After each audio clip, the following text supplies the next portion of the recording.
You're not a whole man until you know Christ, because you have a body and a soul, but you also have a spirit. God can bring new life to your spirit.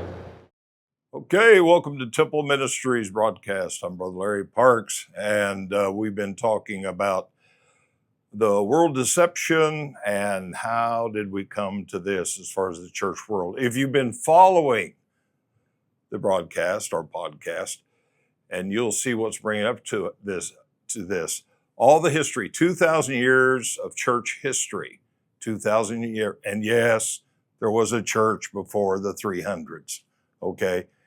And it was persecuted, but doing fairly well. In fact, there were several thousand saved when Peter preached in Jerusalem. So Christ was really the first pastor, taught the apostles how to really minister, all right? And then when they got discouraged after it was over with, they go a fishing, you know the story. And then he gave them a commission going into the whole world, which they did. And they established churches. One of the churches that were established is found in the book of Revelation, one of the 7 churches of Asia. We'll show them that in just a second. And that's the one that was founded by the Apostle Paul. And it's very interesting at Ephesians. What is interesting at Ephesus, rather, called the book of Ephesians. And so what's interesting, there was St. John on the island of Patmos, Isle of Patmos, and he was under house arrest there. And he was at one time the pastor at Ephesus. So whenever the Lord spoke to him, or the angel spoke to him about the 7 churches of Asia, is very interesting because he was the pastor at Ephesus. So of course he would be concerned of what's going on at Ephesus. Now the church was founded anywhere from 33 AD to about 100 AD. That's the church age of Ephesus. We talked about church ages. Go back and look at the podcast and you'll see what we're talking about. It'll explain all this. We're headed for 666, the Antichrist, the one world church, the one world government, and the false prophet. That's where we're headed. And that's the reason why you need to know about the church ages, because each church age progressively did something that's brought us to the present church, Laodicean, lax church, and Laodicea means people rule. People running the church, not the Holy Spirit, but people, administrators, boards, and committee meetings, all not being led by the Spirit of God. Now, don't get me wrong, there's some good churches out there. Man, I tell you what, there's some false, cut glass, false churches planted as well.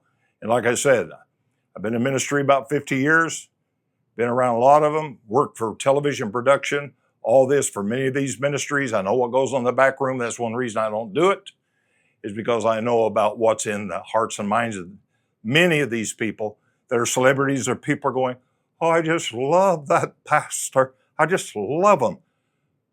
You need to sit in the back room where they said, no more blacks, no more poor people, if we're going to build this church to the size we want and have the money we need to. That's one reason why one guy went to Tulsa, is because that church in Enid, the Pentecostal church, he could not do what he wanted to do there. People danced around there with their cotton dresses on, their nurse's shoes, and their hair stacked up on top of their head. Somebody told him, go to Tulsa. That's where the oil money is. And so that's what he did. Changed the denomination to Methodist, because the Methodist people had way more money than the Pentecostals. You just have to do your research. And this is where it's come to after 2,000 years. Again, a lot of people don't care. They don't want to know the truth. But I tell you what, God's going to make up his jewels in his crown of people that really desire to know the truth. That's what we're trying to present here. So hang on. I'm not trying to be critical. I'm not trying to be mean. Paul one time told a church, he said, I've become your enemy because I tell you the truth. I'm just telling you the truth. You can receive it, blow it off, don't believe it, whatever you want to do, go get you an ice cream cone. And I don't know, wear white ascension robes like the Millerites. They thought Jesus was coming, so they sold all their property, sat on rooftops with white ascension robes that they bought, waiting for the coming of Christ. And it's recorded in and called the Great Day of Disappointment. And that was back in the years ago. So anyway, there's a lot of stuff going on. Love God, love Jesus, love others, love the truth, stay in the Bible, stay in prayer, and don't get caught up on the falling away and the deception that's coming. That's what all this church history is about. Now, we're going to show you the 7 church ages map. That'll be help to you. Now, I want to say this before I'm going to kind of step off here just a bit. Jerusalem was really the first. There was an active church under Christ. There were people coming to Christ. And when he said, he made some hard sayings, and they said, it's a hard saying. Who can receive it? So they turned away. He told the apostles, will you also go away? So when hard truth comes, the good question is, will you believe it or will you walk away and go find somebody else? That'll be what I call the pillow prophets that used to sew pillows in their sleeves. So when they went to poor people's homes, they could rest on their own pillows because they don't want to get their holiness nasty on anybody's pillow that was kind of poor. I mean, that's just history. All right. And I'm going to hit these spots like this. I'm not going to go back and try to explain myself. You can find out, do your own research, and you'll find out what I'm talking about. Pillow prophets. We got them today. Now, Jerusalem was under persecution. Later on, you're going to find out that Paul had to raise an offering for the poor saints of Jerusalem. What? Jerusalem was full of saved people, full. It just irritated the priests to no end. And God had to allow persecution. He said, go ye therefore and preach the gospel. They were to go out from Jerusalem, and they didn't do it because they were having such a wonderful time. Jerusalem was in revival. And instead of going out, they stayed in there, huddled around. God bless us 4 and no more. Okay, it wasn't 4, it was more in the thousands. But God allowed persecution to come to get God's people to do what he told them to do. And sometimes that's what happens in your life. You got to go through a little persecution before you say, oh, okay, I need to start doing this. Start paying attention what the Spirit speaks to your heart to do, and do it immediately and don't wait. But the poor saints of Jerusalem, obviously they weren't in any prosperity churches because they were poor, and the other churches that were doing fairly well were sending offerings to them. Anyway, basically, the Jerusalem church was having a tremendous amount of problems. Peter was down there. And then as Paul went out, he established a church at Ephesus, somewhere around in his second missionary journey, somewhere around Acts chapter 19. I want to show you something very interesting. It starts in Ephesus here and works right on around and goes into Laodicea. Kind of run a circle. Notice it's from left to right. And so Ephesus was the first church. Then the book of Revelation where he's talking about. And as I said in the other podcast, your church is going to be an Ephesian church, a Smyrna church, a Pergamos church, a Thyatira church, a Sardis church, Philadelphia, or Laodicea. You choose, you pick. That's the spirit. Yes, there were churches in that day that had these attributes, and you can read the book of Revelation. Christ walks in the midst of his churches, in the midst of the lampstands or the candlesticks. He knows exactly what's going on in the churches, what they are, their strengths and their weaknesses. All right, and so what we have would come to the Ephesian church, and it is the persecuted church right here. Persecuted church. Jerusalem was a persecuted church. Later on, we're going to find out that Smyrna was a persecuted church.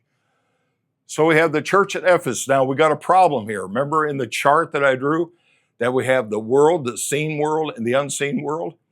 All right. And so Paul had a problem in Ephesus when he created a riot there. He's preaching the gospel in Ephesus, and their chief goddess was Diana, the queen of heaven. She was also Artemis. She was Semiramis, the Babylonian wife of Ninus or Nimrod. She was Ishtar or Ishtarta, Venus, or Easter. That was the goddess. It was a Roman goddess that was in Ephesians, and the silversmiths and the goldsmiths and those that made statues and this and that, everything of the goddess, the queen of heaven, and everybody worshiped her. Paul shows up and preaches Jesus Christ and him alone. No goddesses, no this, no that, no false gods. Jesus alone. And he started a riot there in Ephesus. When he left and the church was established, the church was in Aquila and Priscilla's home. And so he left and he went on his other missionary journeys. But that was the biggest problem.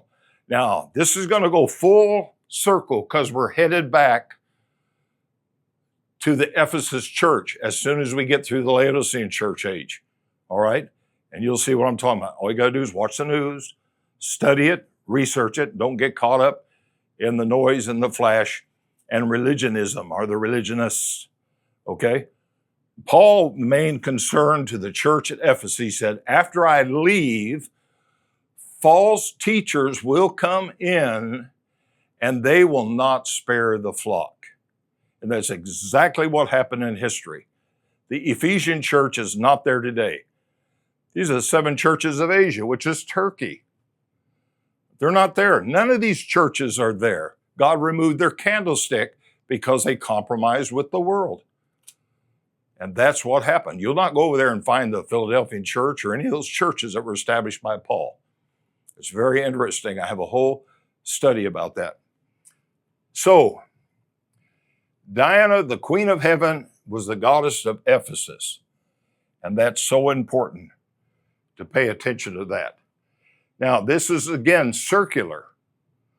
And as we go through these other churches, and I'm going to go through each one of them, that'll be a help to you. Now, one of the biggest problems at Ephesus they had was about this. Christians did not participate in the ritual, and they were persecuted from abstaining from all pagan rituals. The persecution was especially heavy under the Roman Emperor Diocletian. Diocletian, the Roman emperor, they wanted you to worship the emperor. That's Caesar worship, Roman emperor worship. He was called Potentate Maximus. He was the potentate. He was called the potentate before the Pope ever name was ever used. It was the worship of a Roman emperor. Keep that in mind, the worship of the Roman emperor. And then they had the worship of Diana, the unseen world, and the worship of the emperor, which was the seen world. And you're going to find out as we come into the end times, into the one world church, one world government, and the false prophet calling fire down from heaven, and Jezebel, the false prophetess, okay? You're going to find all these things were involved right here. Right after Jerusalem, Ephesus was facing the same things. That was between 33 AD and 100 AD. Now, St. John died around 99 AD. He was the only one that died of natural causes. All the other apostles were murdered, tortured in every unimaginable way that you can even imagine. And so that's what you had, is persecution by the Roman system. Now understand, the Roman system came out of the Babylonian system. The Romans adopted the Babylonian system that came from Nimrod, whose wife was Semiramis, who is also the queen of heaven.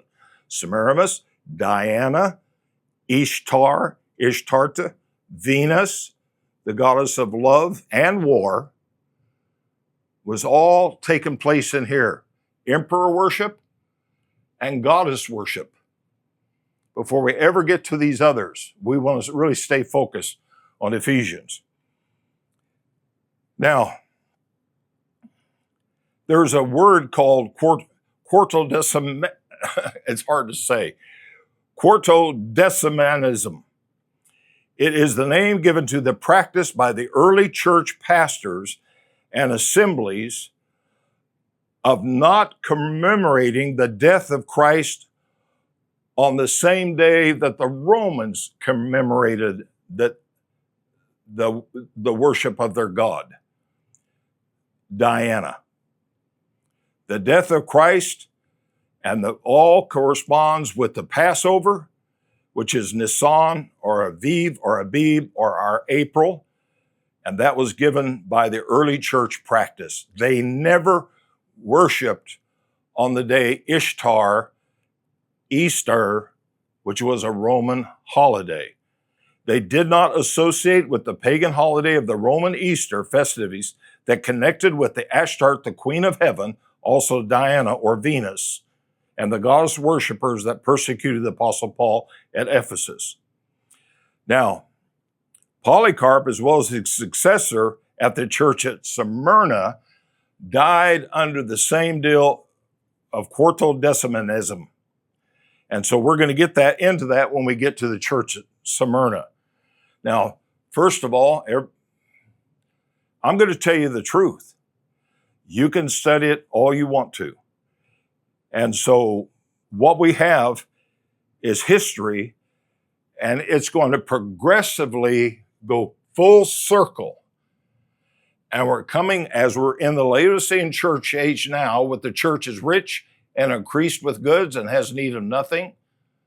And it's really true. A pastor bought his wife a $200,000, oh my goodness, what was that car? Anyways, $200,000, sequin dress she was, came out of the deal, and everybody's thanking God. And some of their people were very poor in that church. It's just kind of amazing. They have all kinds of reasons why they do this. That's the Laodicean church age. Now, but it's going right, as we get into the Laodicean church age, we're going right back into goddess worship. That's what's coming. The one world church, the false prophet, and through lies, lying signs and wonders, he's going to deceive the hearts of the simple. Do not be simple. Be informed. Be like the Bereans that study the Word of God. Study history. Now, if you don't care about it, then you don't care about it. Jesus said, things should not overtake you, and they will. This is coming. The church at Ephesus, you can study it. You can go there now. It's all torn down. None of these exist anymore. Well, I thought they were the Lord's churches. They're the Lord's churches as long as they're following the Lord. In fact, he told them about the Laodicean church age. I'm about ready to spew you out of my mouth, and we'll talk about that when we get to Laodicean church age. So keep in mind the first three, actually, persecution in Jerusalem by the religionists, persecution the Ephesian church by the religionists who followed Diana, queen of heaven, persecution in Smyrna by the religionists, and all of a sudden there's some magic, I call it magic, because the Bible talks about mystery of iniquity. This was the turning point. People could not handle the persecution anymore. And many people were giving in, many weren't, and they died for their faith. Keep in mind, there's some things that you believe and not even aware of that you believe that are connected with the false church or the false religious system that was actually persecuting Paul and the early apostles and the early Christians. And you might be involved in a religion that's involved in the persecution of the death of the saints. And so we're going to go into detail that. I'm not bashing any church. I will not dare bash a church of the living God. And those that are in, I've dealt with all kinds of religions. I've won people to Christ. God said he hated the doctrine of the Nicolaitans. You can hate the doctrine and love the people. I did that when I was out in Mormon country, winning Mormons to Christ that believed that Jesus Christ was the spirit brother of Lucifer, and that the husband calls the wife out of the grave at the resurrection. And so I did not like those doctrines. I preached against those doctrines, and I won some wonderful people that were involved in false religion, and they came to Christ. And I remember them joining my church, and they said, what do we need to do now? What do we need to do? I said, nothing. They were so busy in their church because the church kept them so busy. I said, you relax and let the peace of Christ take charge of your life, and we'll go from there. God bless you. See you at the next broadcast when we talk about the Smyrna church, another persecuted church. It's going to get interesting because this has to do with what's going on right now, because it came and progressed from 2,000 years ago, and it's coming in, it's funneling in, it's going to get closer and closer, and then there's going to be the Antichrist shows up on the scene, and that's going to be a game changer, and everybody's wanting to know about all this stuff, and we're already buying in on a lie if you're not careful. God bless you. May you walk in faith, in the spirit and love of Jesus Christ. Goodbye now.